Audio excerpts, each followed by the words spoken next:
న్యాయాధిపతులు 10వ అధ్యాయము.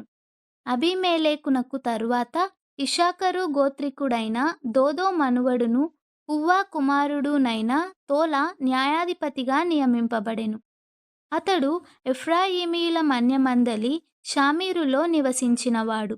అతడు 23 సంవత్సరములు ఇశ్రాయేలీయులకు న్యాయాధిపతి అయ్యుండి చనిపోయి షామీరులో పాతిపెట్టబడెను. అతని తరువాత గిలాదు దేశస్థుడైన యాయీరు నియమింపబడిన వాడై 22 సంవత్సరములు ఇశ్రాయేలీయులకు న్యాయాధిపతిగా ఉండెను. అతనికి 30 మంది కుమారులుండిరి. వారు 30 గాడిద పిల్లలనెక్కి తిరుగువారు. 30 ఊరులు వారికుండెను.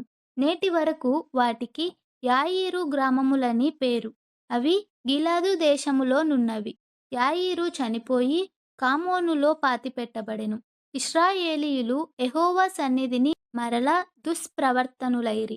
వారు యెహోవాను విసర్జించి ఆయన సేవ మానివేసి బయలులు, అర్తారోతులు అను సిరియనుల దేవతలను, సీదోనీయుల దేవతలను, మోయాబీయుల దేవతలను, అమ్మోనీయుల దేవతలను, ఫిలిష్తీయుల దేవతలను పూజించుచూ వచ్చిరి.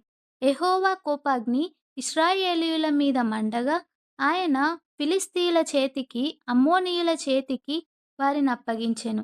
గనుక వారు ఆ సంవత్సరము మొదలుకొని ఇశ్రాయేలీయులను అనగా యొర్దాను అవతలనున్న గిలాదు నందలి అమోరీయుల దేశములో కాపురమున్న ఇశ్రాయేలీయులను 18 సంవత్సరములు చితకగొట్టి అణిచివేసిరి. మరియు అమ్మోనీయులు యూదా దేశస్థులతోనూ బెన్యామీనీయులతోనూ ఎఫ్రాయిమీయులతోనూ యుద్ధము చేయుటకు యొర్దానును దాటిరి. గనుక ఇశ్రాయేలీయులకు మిక్కిలి శ్రమ కలిగెను.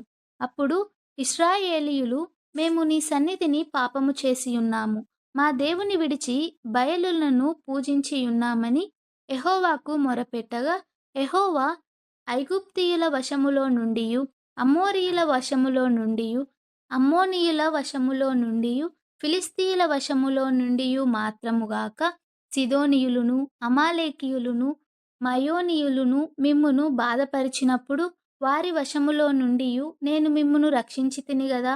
అయితే మీరు నన్ను విసర్జించి అన్యదేవతలను పూజించితిరి. గనుక నేను ఇకను మిమ్మును రక్షింపను. పోయి మీరు కోరుకొనిన దేవతలకు మొరపెట్టుకొనుడి. మీ శ్రమకాలమున అవి మిమ్మును రక్షించునేమో అని ఇశ్రాయేలీయులతో సెలవిచ్చెను. అప్పుడు ఇశ్రాయేలీయులు, మేము పాపము చేసియున్నాము.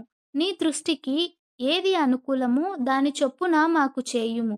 దయచేసి నేడు మమ్మును రక్షించుమని చెప్పి యెహోవాను సేవింపవలెనని తమ మధ్య నుండి అన్యదేవతలను తొలగింపగా, ఆయన ఆత్మ ఇశ్రాయేలీయులకు కలిగిన దురావస్థను చూచి సహింపలేకపోయెను. అప్పుడు అమ్మోనీయులు కూడుకొని గిలాదులో దిగియుండిరి.